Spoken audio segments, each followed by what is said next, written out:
Alright, so this is going to be my thoughts on the reprise of the Spear Hero. And yes, that's how it's pronounced, reprise, not reprise or anything like that, at least from what I've seen online. And it is a French word meaning to redo. And that goes within, that like follows the structure of the plot and things like that. So before I actually get into this, there's a few things I need to say. First off, there isn't a place where you could read this manga legally for free. So I had to say this for legal reasons. Don't link it down in the description, or not in the description, in the comment section. Don't link any, sites like that. But if you want to go and tell people the names of the website that you're reading it on, I won't stop you. I don't condone it. I have to say that legally. I don't condone it, but you guys can do whatever you want, but just don't link it. So yeah. Also, this series has a lot of spoilers, and it's not too major because the spear hero that they use, Multiyasu, is a future Multiyasu from the light novel. And what I mean by that is that he's further along in the story compared to the anime and the manga. So with that being said, the series itself is very self-aware of the fact that it is spoiler heavy. So they are very vague of a lot of things that they say, as well as being very considerate to the readers, because I'm pretty sure they expect a lot of the readers of the manga to go and read this one. So they even go out of their way to blur faces of characters that are going to appear in the light novel later on. So yeah, so in this review I'm going to talk about things that I like, some things I don't like, some things I noticed, as well as some I guess criticisms I see that are unfair for the series, or I feel that are objectively wrong in both content and the reasoning. So first off, let's talk about the synopsis. This story is about the spear hero almost dying. Then basically, when he's on the brink of death, he unlocks his new spear skill. This allows him to go back in time to the beginning of the series. But like I said before, this is a future Multiyasu. So this is a spoiler, but keep in mind it's not a major one. As well, I'm not going to talk about the reasonings why it happened or anything like that. So if you don't want to be spoiled, click off the video. So something happens in the light novel to make Multiyasu's personality take a 180. So what I mean by that is he's nearly the opposite of what he is in the main series. So Multiyasu in this one hates women. He hates them. He sees them as literal pigs. And when I mean literal, I mean literally. Every time it's his perspective, he sees the women with pig faces. They even squeal and oink like pigs. So that's a very interesting fact. But he still has that kind of charming, kind of nice personality that you would see in the main series from kind of an outside looking in kind of perspective. Another big change is that he respects Naofumi greatly. Something happens in the series that makes him fall in love with Philo even more than he was in like season 1 of the anime. And because of this, he sees Naofumi as the father, which should make him his father-in-law. And Multiyasu, throughout the Spear Hero kind of spin-off, constantly calls him father in every interaction he has with him, basically. So in this series, when he comes back, you basically see him religiously protecting Naofumi, calling him father and things like that. And the series itself is a big kind of what-if story. And it's similar to that of ReZero in the fact that he's able to go back in time, which he does more than once. It seems like it's going to be a big thing in the series because that's the main kind of plot that goes around it. And there aren't too many chapters out there so we don't know really how the story's going to go. It is a comedy-based spin-off, but even then, there's just so much information in this series. There's so much world building that you don't get to see in the what's it called, the manga as well as the anime. You get to see different towns.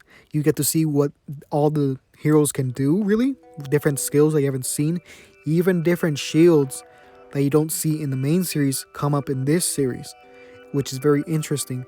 And if you like the kind of world that Shield Hero is based in, you're gonna like this series because you get to see a different perspective as well as seeing different kingdoms and how they work. Another thing that I like and that you might like as well is that you get to see Naofumi in a different perspective, because in the main series we see most of his personality after he goes through hell, after he becomes a bitter person because of what happened to him, which I'm not saying it's unjustified. I'm just saying that's what he is. He's a bitter person. He's a bitter, angry person at the world. But in this one, we get to see him more relaxed, more happy with his life and his situation, which is very nice to see, especially when you get to see the main character of a series you like being beat down on almost every chance he gets, unfairly to even add. So yeah, you get to see Naofumi happy, and you get to see the interaction between Motoyasu and this happy Naofumi. And he even mentions to Naofumi about the different or the alternate timeline and how he acted, and Naofumi reacting to all the things he did. Because even if you say all the things that Naofumi does is justified, you can't say that they weren't cruel in some way, at least on paper. Like things like getting a slave, right? Robbing and nearly killing an entire group of bandits. Like, they're bandits, but even then it sounds kind of suspicious, right? And it's not too serious. Like I said, it's still comedy based, but it seems like there's an overall kind of story to it that is hinting to a bigger thing. And Motoyasu, you get to see more of Motoyasu, which in my opinion is a good thing, since the heroes don't really get too much character development. In this one, he's such a different character than what he is in the main series, which is amazing to see. And in this one, Motoyasu is very, very overpowered.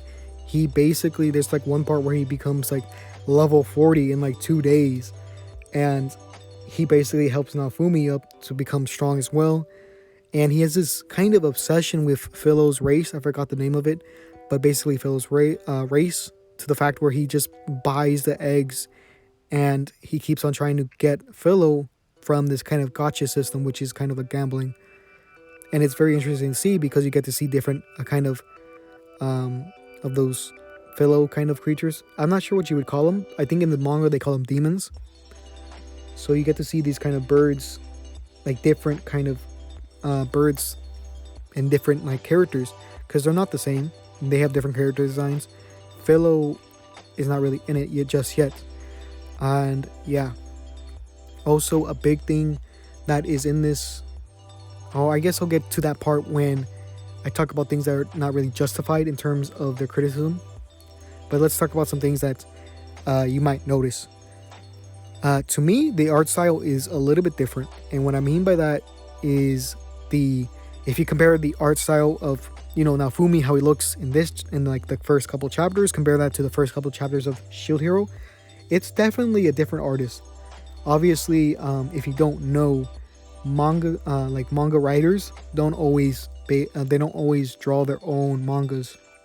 Sometimes you will get writers that will get people to draw their mangas for them, and they will just write the story.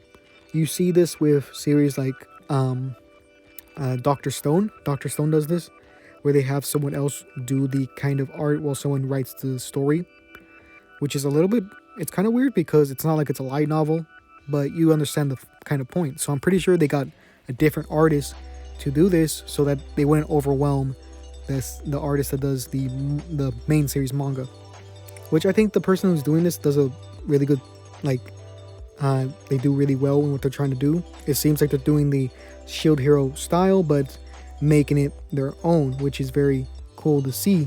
It gives you a different perspective on the art style and how things would look differently. I'll put an image of how it looks in this video somewhere, if I remember. But yeah, another thing you might like is the kind of twisted personality that Motoyasu has in this one.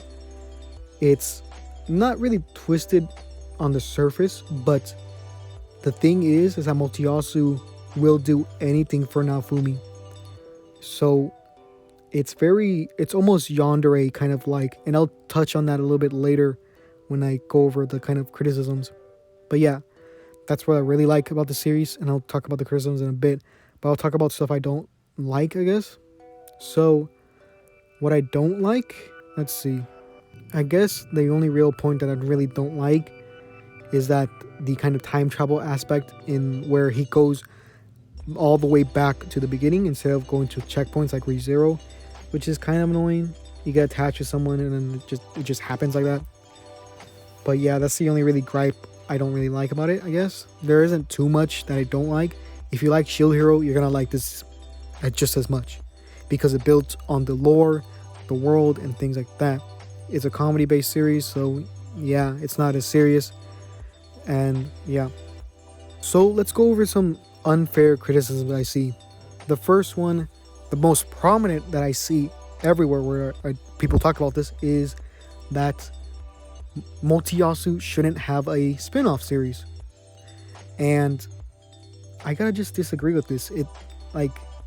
Yeah, he's unlikable, and I'll go over why people don't like him, but I don't think that's really a justification for why he shouldn't have a series.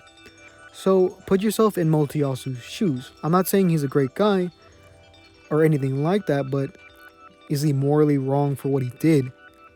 Okay, so someone that you are attracted to, that you obviously don't know him for too long, but you're obviously attracted to them, come up to you crying, saying that they have been assaulted, right? It's easy to say from a outside looking in, reading this on paper, or even just not being there yourself, having that kind of distance between the victim and you, saying that you should have been more skeptical.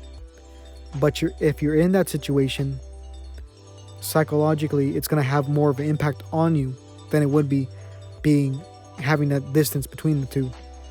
So you're more likely to believe them. And why wouldn't you, right?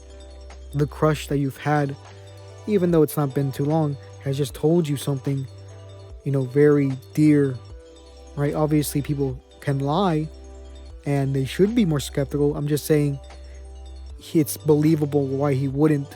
And considering the fact of evidence that they give, the ripped, nightgown, it's easy to see why